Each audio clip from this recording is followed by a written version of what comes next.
Welcome to the Single Mom Glow Up, the podcast where we're spilling all the tea on single motherhood, self care, and dating. I'm BriBri, your host and fellow single mom navigating life, love, and everything in between. Wherever you are on your single mom journey, this is the place where you'll find real stories, honest advice, and a community that just gets it.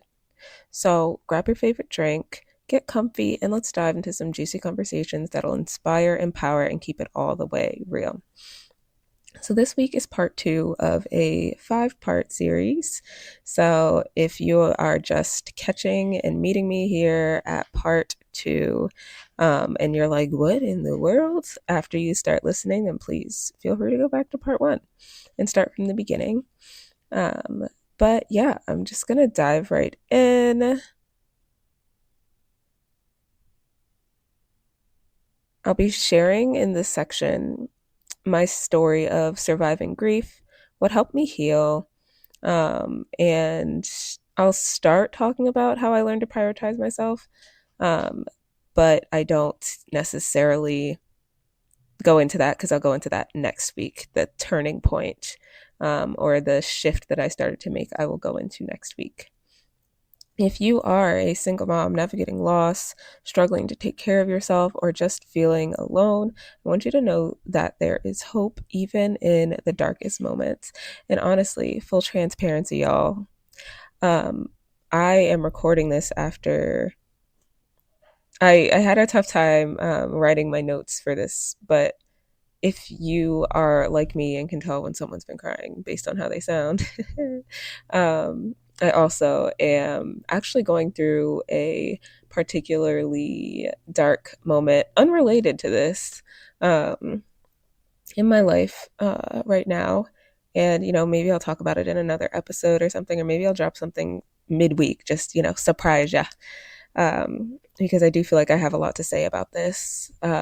But yeah, so, I'm not just saying that there is hope in the darkest moments to you as someone who's like, oh, I made it through a dark moment and now I get to say it. No, like dark moments still happen. And as much as even right now, I feel like there's no hope, at least for that specific thing, I'm still going to figure it out. It's still going to be all right. Okay. So let's dive in. Again, this post is part two of a 5-part series about the loss of my friend and how it impacted me. And can you tell that the grief and the process of overcoming it was so great that I had to divide the story into 5 parts? So again, if you're encountering this story for the first time here, part 2, you want to listen to part 1, then just go 1 episode back, okay? Part 1 does tell the story of how my friend Desiree and I came to be friends, what our friendship was like, what she was like as a friend and a mother, and the series of events leading up to her passing. And so now I'm resuming the story here, talking about what happened internally for me after I lost her, the things that still 5 years later I am healing from. So, to give you a time frame to reference as I start talking about these things, Desiree passed in late July of 2019. During that time, I was in my last semester of grad school, getting my master's in mental health counseling, and I was also working full-time, completing my internship at a mental health clinic. My son was just 7 months old, and my daughter was a couple months away from turning 5. They were each in daycare that cost about $2,400 a month total, and their dad was paying absolutely nothing, but doing the silly dance of, I'm going to get a job, and as soon as I make money, I'm going to send it to you. And then never sending it. And then if I said anything about it, he would say things like, you chose to be a single mom, and would imply that he'd pay for daycare if we got back together. These details are important because there was a whole lot of stress piling up on top of me around the time of her passing. So, like at the beginning of 2019, I had 2 best friends, my kid's dad and Desiree.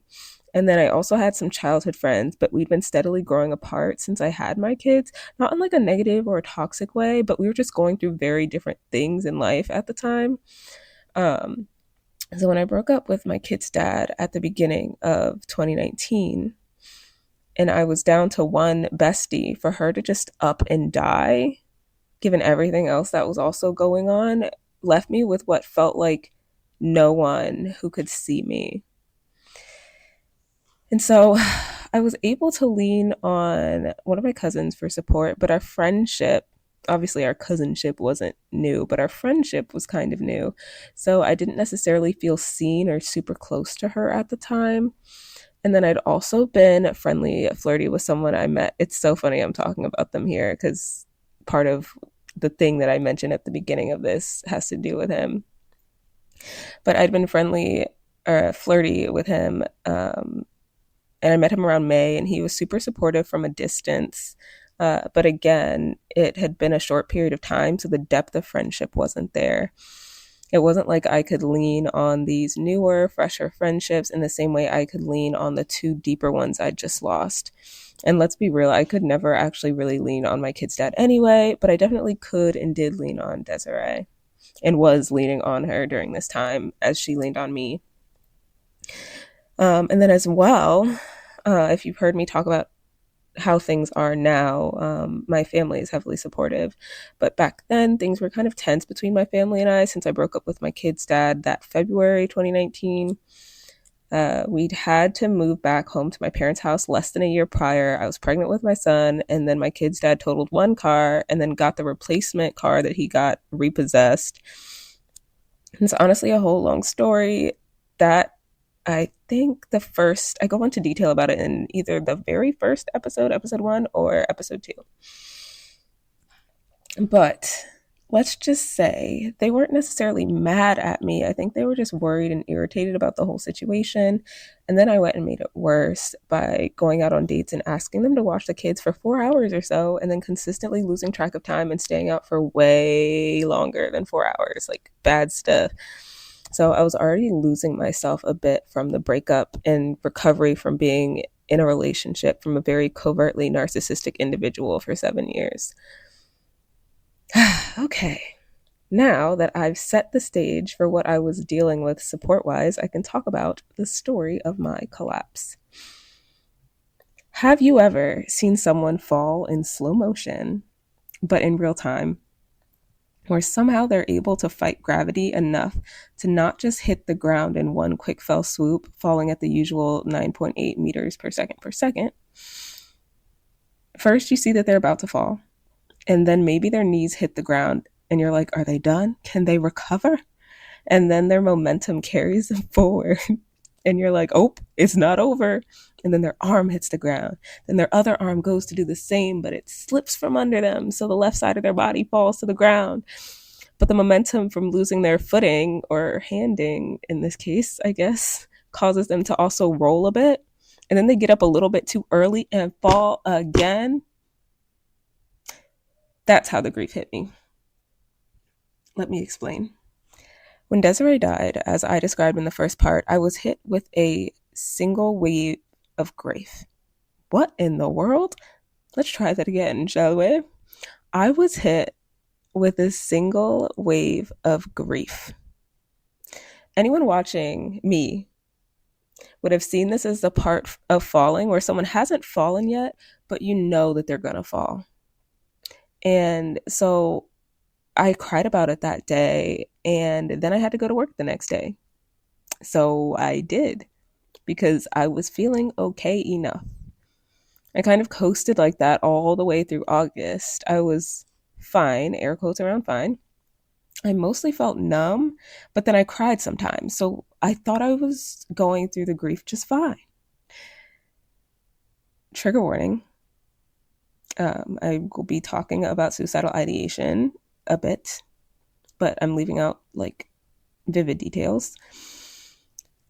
In late September, after a particularly sleepless set of days, friendly reminder, I had a 4-year-old and an infant, a very clingy, doesn't want to sleep in her own bed, like didn't want me sleeping next to the baby, very like restless sleeper, slapped me in the middle of the night. God forbid she have a bad dream and wake up a little bit and start like literally fighting me. So I wasn't getting good sleep. And then in late September, I had like very sleepless set of days. I started to want to not be alive anymore. I started thinking, this is so hard. I cannot do this anymore. I see why Desiree would want to escape this. And those thoughts were just swirling and swirling in my mind. I eventually started to imagine what I would do to end it. And I'll spare you the details, like I said, of what the beginnings of my plan were. But here's what saved my life, or rather, I should say, who. I was talking to my cousin and telling her how I feel and kind of asking if she'd ever felt the same. A little bit backstory on her. She, at the time, was married, but she had three kids before she got married and then had a fourth kid with her husband. So, she knows what single mom life is. So I asked, and she certainly did empathize with how I felt. But she also reached out to our grandmother, who then reached out to my mom and told her to take me to the hospital, or my grandmother would come do it herself.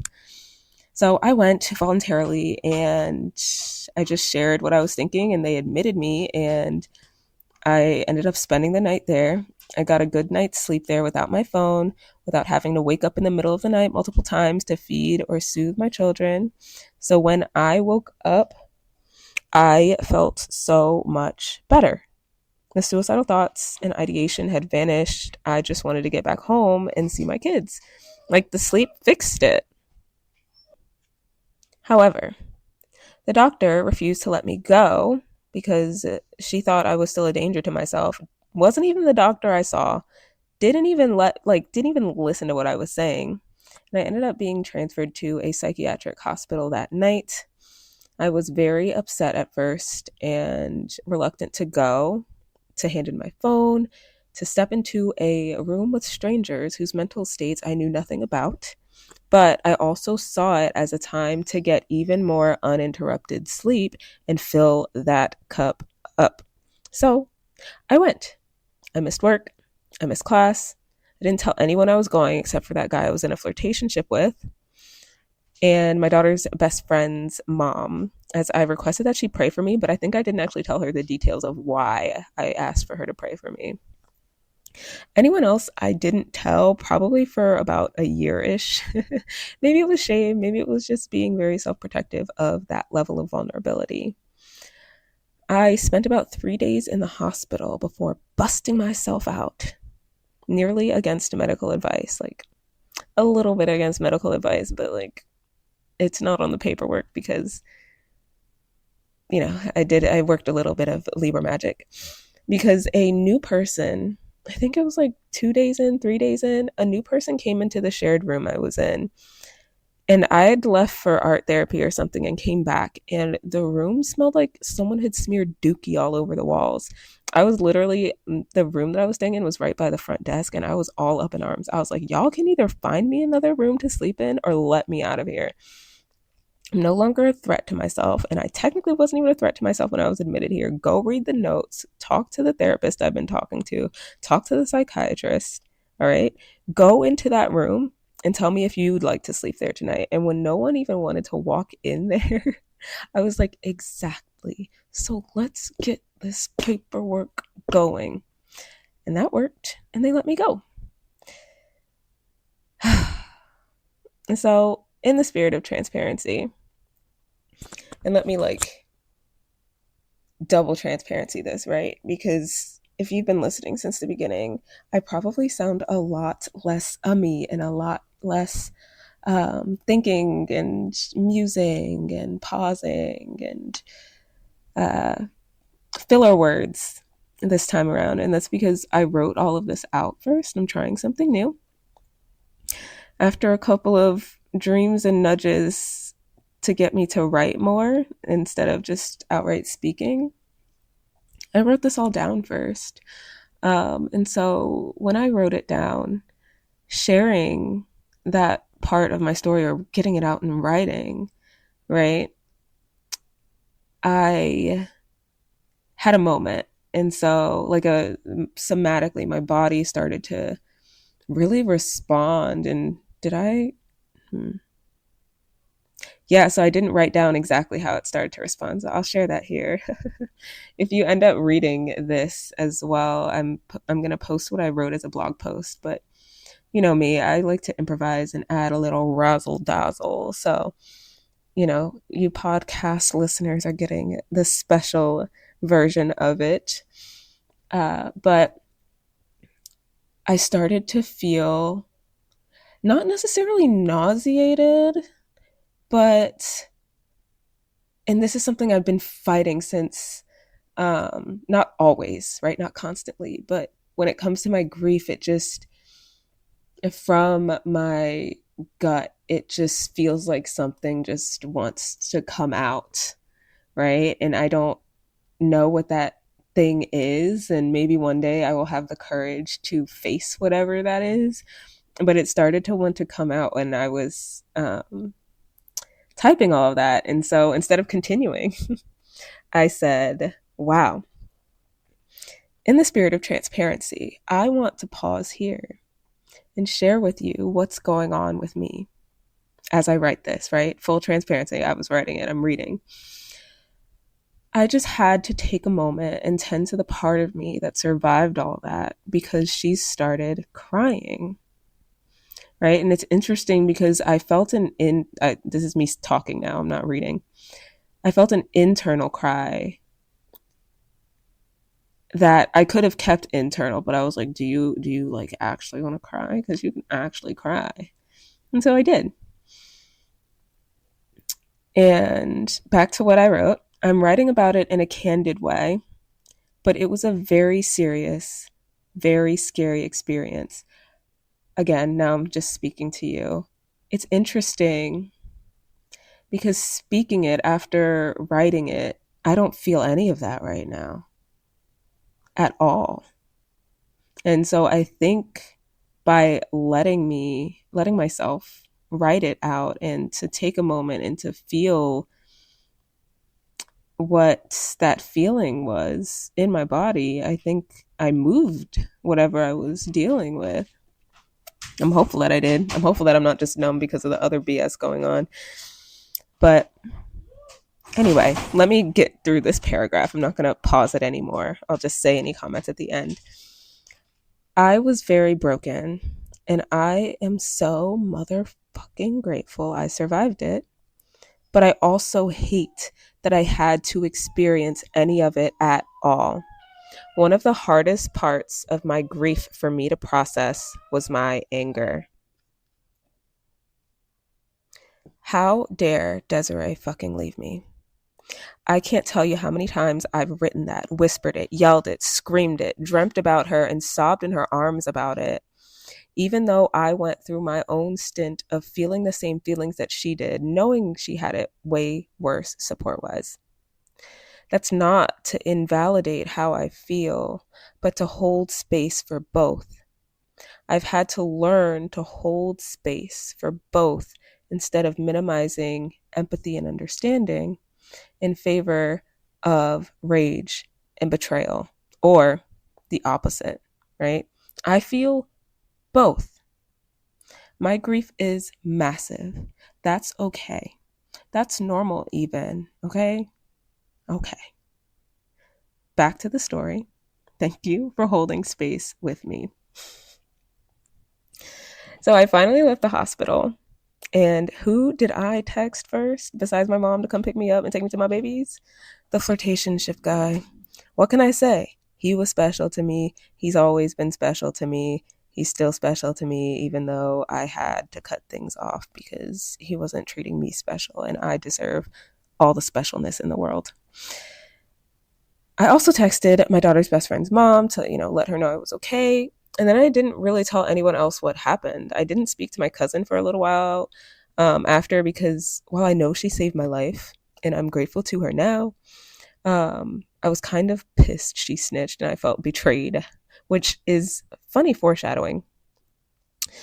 Even though I'd have done the same and it was the right thing to do, and I'm also eternally grateful to her for it. We don't speak anymore because she properly betrayed me, properly stabbed me in the back about a year and a half later. But that's a story for another time. From there, I thought I was all good. my daughter's birthday was at the end of September. I got out like a few days before that, but honestly, I can't remember how we celebrated off the top of my head, which is another clue that I really was not out of the depths of my grief just yet. So I went back to class as normal and brought the paperwork to my professor slash advisor to not get dinged for missing class and assignments. He was like, "Oh, that's what's wrong. I mean, that's what was wrong. Let me know if you need anything." Because apparently, in his infinite elder therapist wisdom, he saw that I was falling, back to the analogy, well before I perceived it. I ultimately left my internship because I'd gotten enough hours and I needed to take things off my plate. Although it did leave room for me to not have any money for the next few months until I could get licensed after graduating. So I coasted like a zombie, not like a cool kid on a longboard, through October and November, and graduated in December and began job hunting and got a job as a therapist with no clients a couple weeks before I got my license in January. I also snagged myself a guy who was the exact opposite of my kid's dad down to his physical appearance. Definitely not a rebound. If you can't sense my sarcasm, I'm being extremely sarcastic. He was the textbook definition of a rebound. My kid's dad, just off the appearance, but also his personality was very like seemingly responsible and had his stuff in a row. Whereas my kid's dad is like, "Oh, I'm a producer, I'm an artist," but like doesn't do anything. Can you tell my disdain for producers and artists and losers? But my kid's dad is short and light skinned and was skinny at the time. And the guy, the not rebound, was tall and fat and dark skinned. Anyway, he also had the opposite type of narcissism. The opposite type of narcissism. So where my kid's dad was very like covert and used being pitiful and garnering pity and just being this pathetic pile of gooey shit to get people to feel bad for him and do stuff for him, and also to leave him alone when he wants to be left alone so he can do whatever he wants and treat anyone however he wants. The other guy was the more well-known form of narcissism, where he just thought he was God and wasn't. Anyway, that's also a story for another time. But I had all that going on for me at the beginning of 2020. And so things were looking up, right? Right? Then in February 2020, that anger that I hadn't let myself feel, right? I'm talking about the anger that I shared regarding the grief and the loss and like, why would Desiree leave me? And the grief, not just the anger, but the grief that I kept unconsciously. Like I wasn't like, "Oh yeah, I can't right now." I just was unconsciously stuffing it away because there was so much stuff to do. And then all the feelings I was afraid of looking at because of how depressed I was in September and I didn't want to end up in the hospital again. They all morphed. Oh gosh, you know the Mighty Morphin Power Rangers? They did that into something new, which was sheer panic. I started having at least three. If I had three, it was a good day. I laugh, but it was actually the worst thing ever. I started having at least three panic attacks a day. Once upon waking up, at least once during the day. Like I said, if it was only once during the day, it was a good day. And once an hour and a half after falling asleep, which, if you're familiar with sleep cycles, the average sleep cycle is about 90 minutes. So I would get through one sleep cycle and then my body would be like, panic. And then during that time, I also developed, I've never heard a person with an American accent say this word out loud. So if I'm mispronouncing it, roast me. But I developed emetophobia, a fear of vomiting. And so I was terrified of taking medication for anxiety, lest my tummy not like it. So, speaking of my tummy, it started to not like a lot of things, not in the vom kind of way, but in the nauseated, but also tummy hurt kind of way. And so I'd become so traumatized and held in so many feelings that my body started to express my grief in this new way. And it was sounding the alarm for me to feel, which I know this now, but when it was happening, it just added to the panic. I was feeling all these new things. I thought I was dying. I thought I got cancer or HIV or something else deadly and uncurable.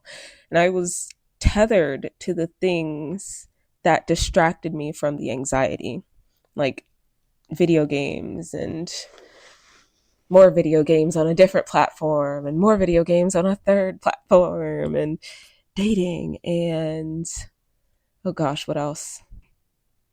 Oh, hello, Burb. Um, and wow, was that timing? Was that a sign? Anyway, I was doing all these things that were distracting, but they didn't work. It went on for a year and it like distracted me from the anxiety in the moment. Even things like I have a coloring app on my phone and puzzles and Sudoku and all of that stuff that would like give my mind something to do while my body was freaking the fuck out. But that lasted for a year. And at some point along the way, I decided that if the anxiety was here to stay, then I needed to learn how to befriend it. And that was the beginning of my self care journey. And so from that point, the anxiety pushed me to find ways to befriend and hopefully minimize it. I was in therapy and I sought the counsel of my aunt who was studying traditional Chinese medicine. And she eventually linked me with her acupuncturist, which it took a lot of sitting on it and courage and for things getting to a certain point for me to go see her because I was afraid of trying something new that could make my body act more differently in a way that I didn't want. I did even in February, actually, the anxiety was so bad and so pervasive. Um, like in February, it's like the panic would stop a little bit, but it's like that February was like one long panic attack. And so I did go see a nurse practitioner who prescribed me hydroxyzine, which helped a bit, which ended up being a clue to what I am actually dealing with. Um, and then I also saw a different functional nurse practitioner who did had me do all these functional tests, but then I learned that the efficacy of those tests wasn't the greatest. I saw a functional medicine doctor who was actually just a specialized acupuncturist. And then I didn't know that, but when I got the treatment from her, and then I went back to the acupuncturist, my favorite, um, who I'd been seeing, she was so mad. Or maybe she wasn't mad, but like whatever was going on internally for her, it was like a storm. And I was like, oh my gosh, have I done something wrong? I'm never going to that lady again. Like, oh no, I betrayed my lovely acupuncturist. It was a whole thing. But she wasn't mad at me. I think she was just upset at whatever treatment I had gotten. Um, and yeah, anyway, uh, I also ended up switching therapists to try a different modality. I felt like I had outgrown the therapist I'd been seeing for a few years. I felt like I outgrew her modality and that speaking to her wasn't really helping with the things that were going on with me internally. And I've been with that therapist now for a while. I did yoga, which I've been doing since I was 18, but I started noticing that when I started yoga, when I started doing yoga again, it would stir up all this emotion in me and I would have like a tough 2 to 3 days. But then if I kept at it, my anxiety level stayed lower. I changed my diet again and again and again, different teas, aromatherapy, weighted blankets.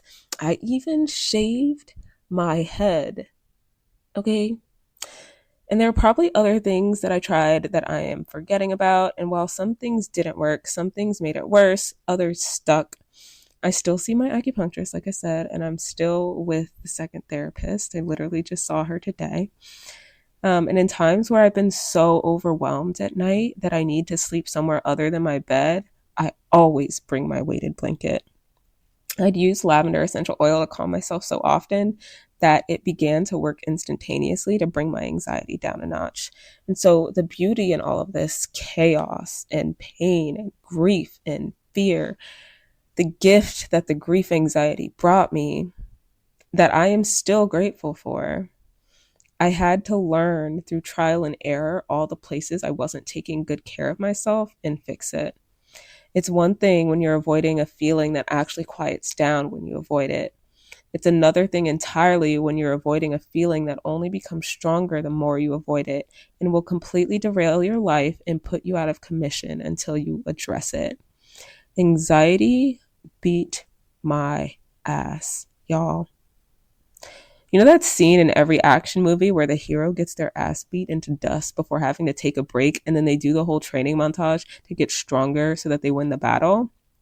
Yeah, my grief anxiety was like that, except every single day. Go to bed 10 minutes past my bedtime, panic attack.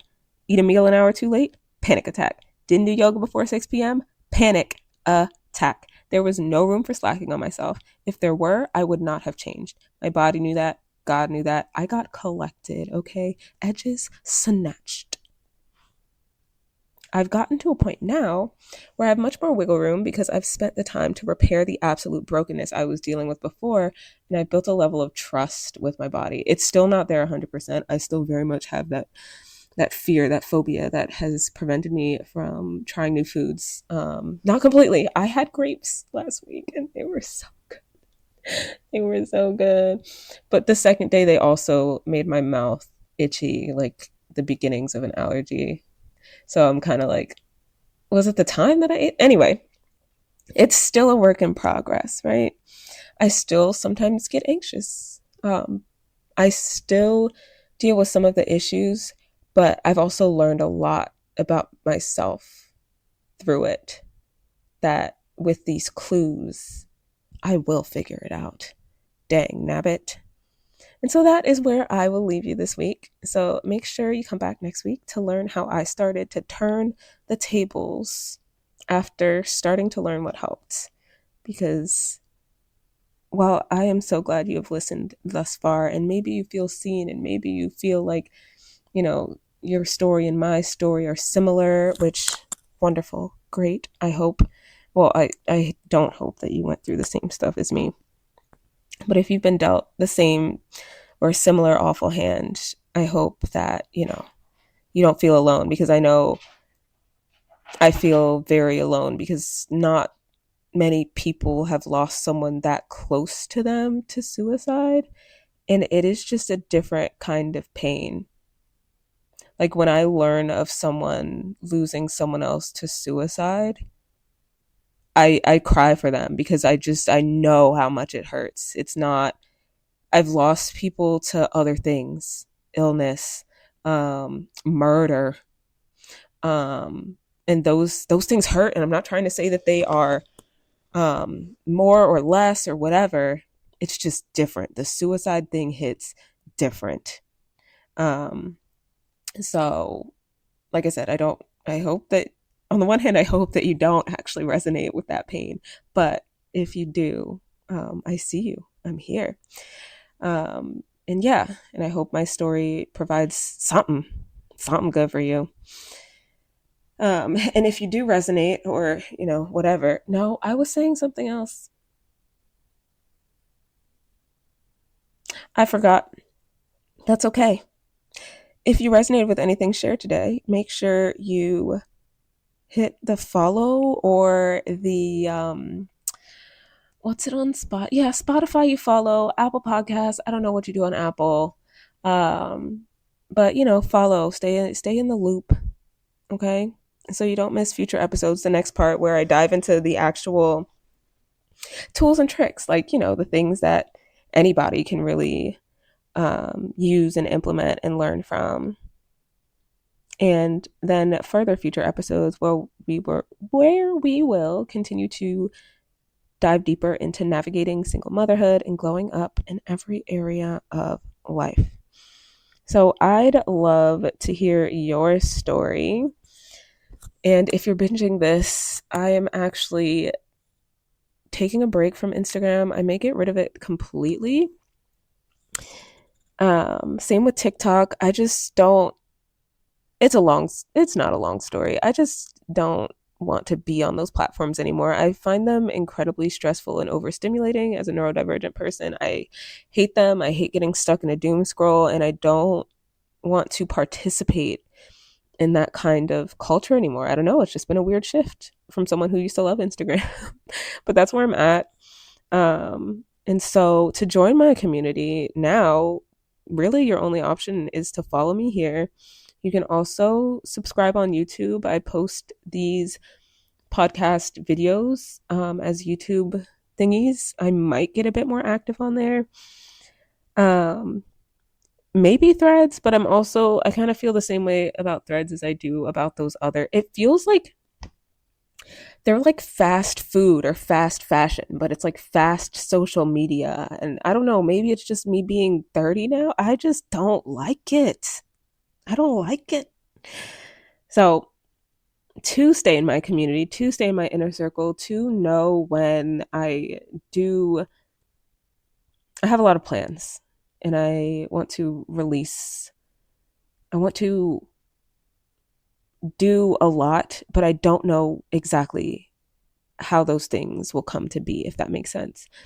And so, if you want to be there whenever I gather those answers and put them into action, because I certainly will, then I want you to text GLOW, GLOW, to 667 222 3798 to join my inner circle. Okay, girlie? Thank you so much for listening thus far. And, if it's past, what's today? December 9th. I'm releasing this on December 9th. And if it's 2024, and if it's past that date, then you can just go right into the next episode where I go into the next part. And, I'll see you there, future person. But, if you're listening to this the day of, then I'll see you next week with the turning point, the climax, what's it called? I don't know, the middle, the next part. Thank you so much. I love you dearly. And catch you in the next episode. Take care of yourself, love.